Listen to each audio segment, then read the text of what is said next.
السلام علیکم محترم ناظرین۔ ایک گاؤں میں ورموکس پیٹ کے کیڑے مارنے کی دوا بہت بکنے لگی۔ پورے ضلع جتنی ورموکس صرف اسی ایک گاؤں میں بک رہی تھی۔ دوا بنانے والی کمپنی بھی حیرت زدہ رہ گئی۔ کمپنی کے ایم ڈی نے خود گاؤں وزٹ کرنے کی ٹھان لی۔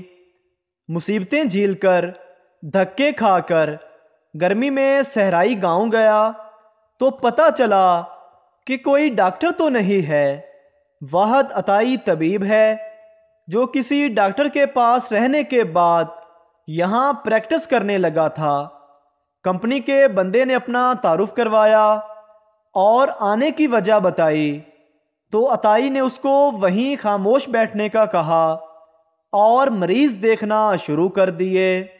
پہلا مریض آیا، بولا کہ کل باسی روٹی کھا لی تھی تو اب میرے پیٹ میں درد ہے۔ عطائی نے نسخے میں ورموکس لکھی اور بھیج دیا۔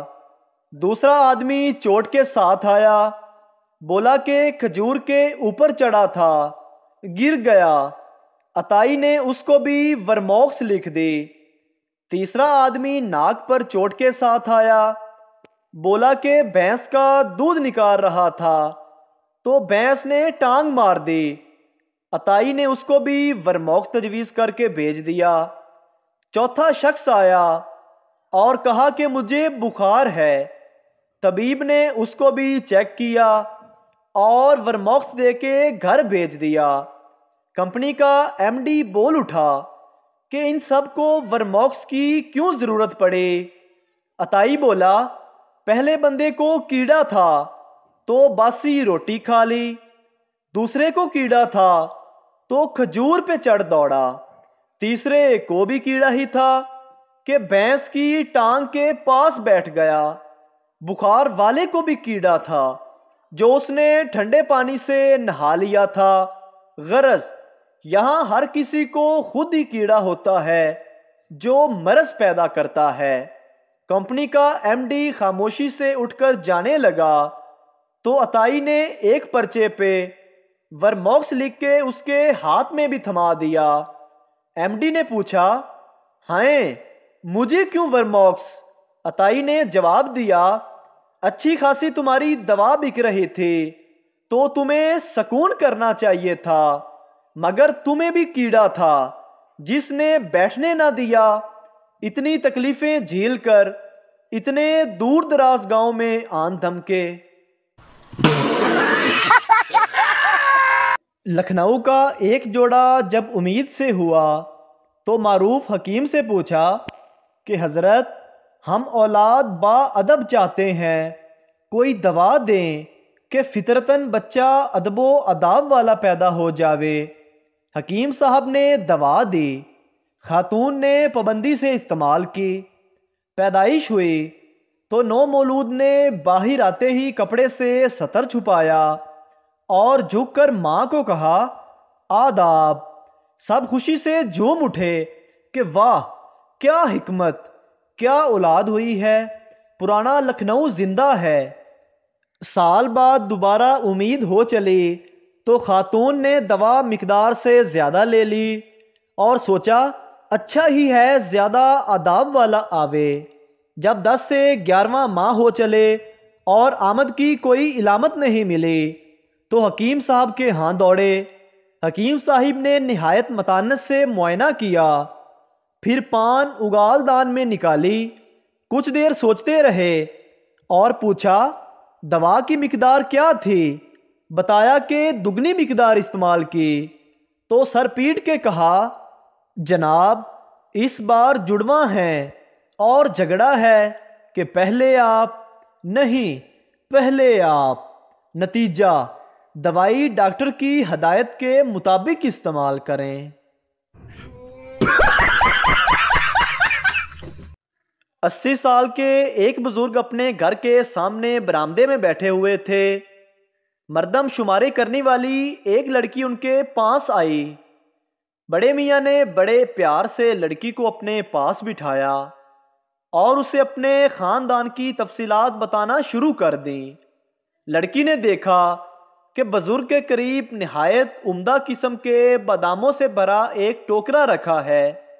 بزرگ نے دیکھ لیا کہ لڑکی کی نظر مسلسل باداموں پر ہے، لہٰذا وہ بولے، بیٹی یہ کسی نے تحفے میں مجھے دیا ہے، لیکن مجھے اس کی ضرورت نہیں، تم چاہو تو کھا سکتی ہو۔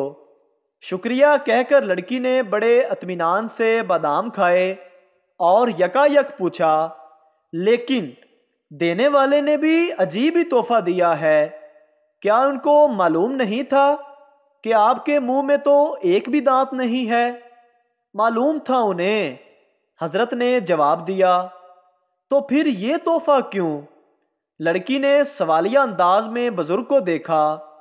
بزرگ نے اطمینان سے جواب میں عرض فرمایا کہ اصل میں جب یہ تحفہ مجھے ملا تھا تو اس پر عمدہ قسم کی چاکلیٹ چڑھی ہوئی تھی جو میں نے چاٹ چاٹ کے کھا لی تھی، اور جو اندر سے سخت بادام بچے تھے وہ تم کھا رہی ہو۔ کہتے ہیں کہ پرانے زمانے میں ایک شخص پشاور سے سیبوں کے تھیلے اپنے گدھا گاڑی پر لاد کر کابل بیچنے لے گیا۔ ایک تو سفر لمبا تھا، دوسرا کابل میں سیبوں کی پیداوار زیادہ ہوتی ہے، اس کے آدھے سیب راستے میں ہی خراب ہو گئے، باقی سیب وہاں کسی نے نہیں خریدے۔ بندہ بڑا خسارہ کر کے واپس آ گیا۔ واپسی پر کسی نے اس سے دریافت کیا کہ کیوں اتنا احمقانہ فیصلہ کیا جس کی وجہ سے اتنا نقصان اٹھانا پڑا؟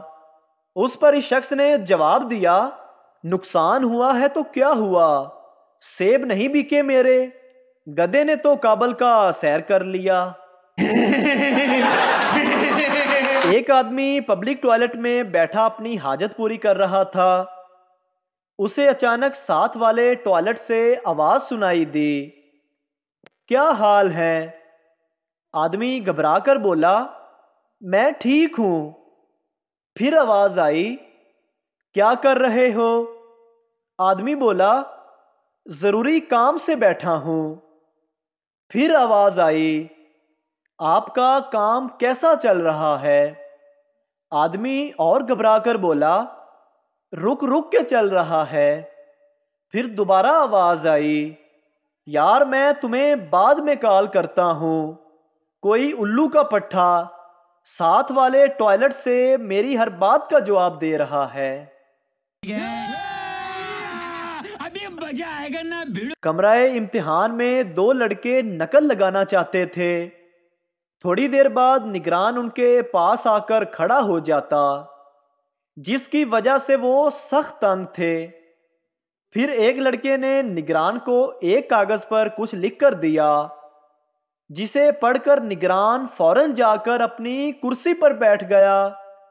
بعد میں دوسرے لڑکے نے اپنے دوست سے پوچھا، یار تم نے کاغذ پر ایسا کیا لکھا تھا جسے پڑھ کر نگران کرسی پر جا کے بیٹھ گیا تھا؟ پہلے لڑکے نے جواب دیا، یار میں نے لکھا تھا، سر پیچھے سے آپ کی پینٹ پھٹی ہوئی ہے۔ اگر ویڈیو اچھی لگی تو ہمارے چینل کو سبسکرائب ضرور کریں، شکریہ۔